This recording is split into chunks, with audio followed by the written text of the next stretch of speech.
Hey ladies and gentlemen, Steven here from Redolessence. I hope you're all doing well. Thank you so much for taking the time to watch this video. I really appreciate it. In today's episode, I'm going to be giving you my thoughts on a fragrance that came out in 2019. This one is by the company Les Fleurs Du Golfe and it's called Rose Damascena. So make sure to stay tuned.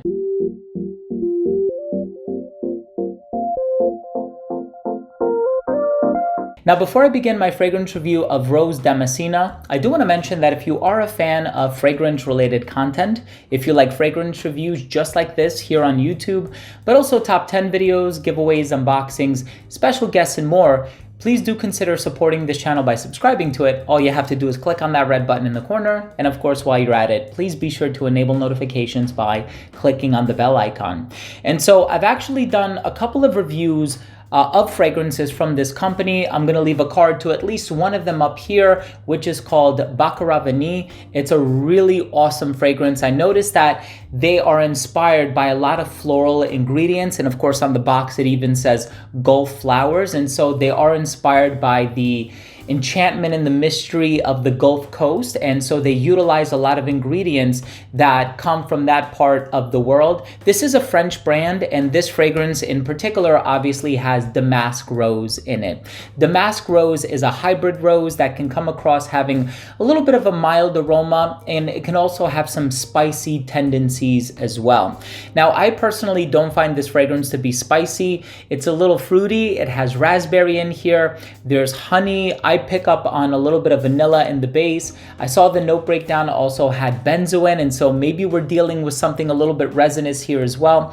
The one thing that this company really has going for it is that their products are fairly inexpensive. And so I'm gonna leave a link to that down below if you are interested in discovering what this brand has to offer, maybe possibly checking out what some of their other fragrances are all about. And I hope you find something for yourself that you really enjoy if indeed you are looking to pick up a fragrance from this company. All the information is going to be down below. But in any case, throughout the course of this video, I'm going to be letting you know what I get from the smell, how I feel about it, if I feel like this fragrance compares to any other fragrances that I've tried. But let's go ahead and start things off with the presentation.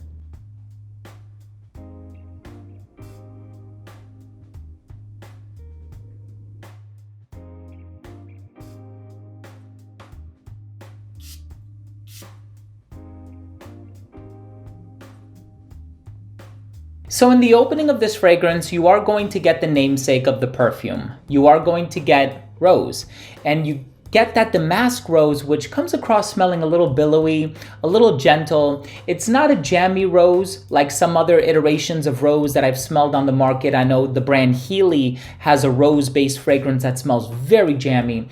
And then of course, you also have fragrances like Porpora by Tiziana Terenzi, or even Portrait of a Lady by Frederic Malle, which are very lush and very strong and very powerful rose-based fragrances. But I think the variety of rose that's used in here is a little bit more on the mild side.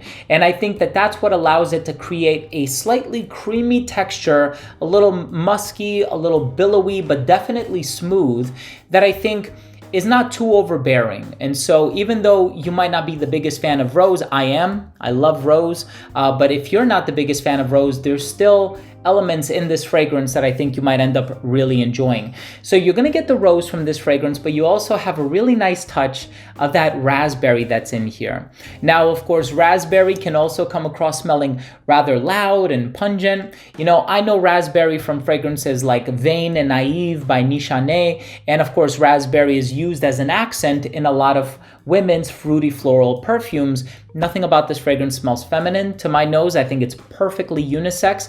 And I think specifically the raspberry in here also has a very mild tone about it. It's not overly sweet, it's not overly juicy or overly ripe or anything like that, but there are some sweet and gourmand elements in the base that I think are worth discussing. So you're gonna get a little bit of vanilla. I don't quite remember if it is in fact in the note breakdown, but my nose picks up on a little bit of vanilla. You're also gonna get honey, but it's not this bright, powdery, sticky honey that you're gonna get in like Back to Black by Kilian Paris. It's a very mild honey. I think all of the elements of this fragrance are very mild, and they kind of provide this soft and warm embrace on your skin where you're not gonna necessarily wear this fragrance to announce your visit. It's not going to step into the room before you do. I think it has a very gentle manner about it, and that's one thing that I really, really like. And I also like that they're kind of going in a Middle Eastern direction without relying too heavily on the note of oud. And as the case ends up being, in most cases, it's a synthetic oud. And so I'm kind of glad that they didn't go in that direction. So this one, if I had to compare it to any other fragrance, I would probably compare it to like a Lipstick Rose by Frederic Malle. And the reason I say that is because there is this clean and billowy quality about it. There's no iris in here from what I'm remembering. Iris is a note in Lipstick Rose, but Lipstick Rose also has this vanilla undercurrent with rose and strawberry. And so I think whenever I smell that combination by default, I kind of go to Lipstick Rose. But again, this is a different fragrance. I'm not saying it smells similar to it. I'm just saying that it kind of falls within that umbrella or that olfactory classification. So the same occasions for which you would wear Lipstick Rose, you can also see yourself wearing this one. But this also has a bit of a different edge. And I feel like the benzoin and the honey have a lot to do with it. It kind of creates this balsamic nature in the base, which again, is not overly strong. So I feel like all of the ingredients are very nicely balanced out. And the more and more you smell it, the more that it starts to smell authentic and natural. And the rose in here does indeed smell very realistic. I have smelled some rose ingredients out there where I could barely tell that it was rose that I was smelling. Like there was a brand new Tommy Hilfiger fragrance called Now Them. And as I started smelling it more and more, I'm like, I think I'm smelling rose. But then in that same breath, there are some fragrances out there like Toy Boy by Moschino that smell 100% like rose. And this one is a really nice rose. Definitely on the gentle side, not spicy at all to my nose, having these sweet undertones that I think is going to make the fragrance very likable. And if you're a fan of sweeter raspberry rose types of fragrances, I have a feeling you're really going to enjoy this one. And I have a feeling also that the price is going to be right for you as well. Let's go ahead and finish things off with my overall assessment. So first up, in terms of the uniqueness and the overall smell, I do find this to be a unique fragrance. There isn't really one or two other fragrances that I can quite compare this one to. Just in terms of the vibe that it gives across, kind of reminds me a little bit of Vain and Naive by Nichane, kind of reminds me a little bit of Lipstick Rose, but again, it does its own thing, right? So it's a unique fragrance.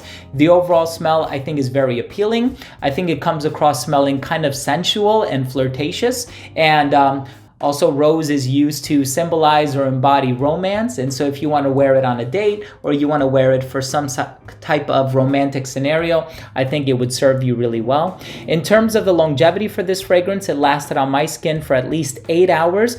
The projection was a little bit on the softer side, but that's kind of what I wanted. And I think that that's also kind of what they were going for. They didn't want something that was too strong, or else they would have used a different variety of rose or a different variation of rose, if you will. But the damask rose that's used in here, I think, is very pleasantly done. In terms of the versatility, I find this to be pretty versatile. Totally unisex. However, I don't see a high schooler or an early college student wearing this. Perhaps somebody who's a little bit older. I think it would be a great fragrance to wear in a romantic setting. And I think that this one can be worn in all times of the year, colder weather, hotter weather, just because that musky, clean, floral presence, I think would work really well in the spring and summer. But then the resins, the benzoin, the vanilla, and some of those darker ingredients, I think would work really well in the colder weather too.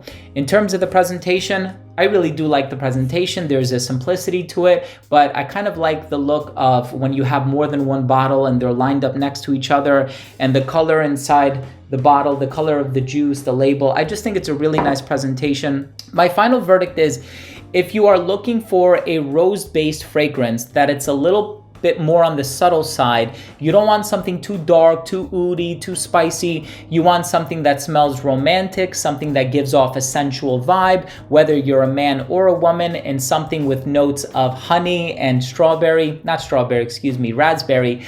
Please definitely consider smelling this fragrance at the very least. I have a feeling you will end up really enjoying it, especially if you're a fan of fragrances like Lipstick Rose and Vain and Naive. I think this one is within that same wheelhouse. So there you have it, ladies and gentlemen. Thank you so much for joining me today. I really do appreciate your time. That was my fragrance review of Rose Damascena by Les Fleurs du Golfe. If you own or have tried this fragrance, please let me know what you think. Leave a comment down below. Also, please pardon my French pronunciation.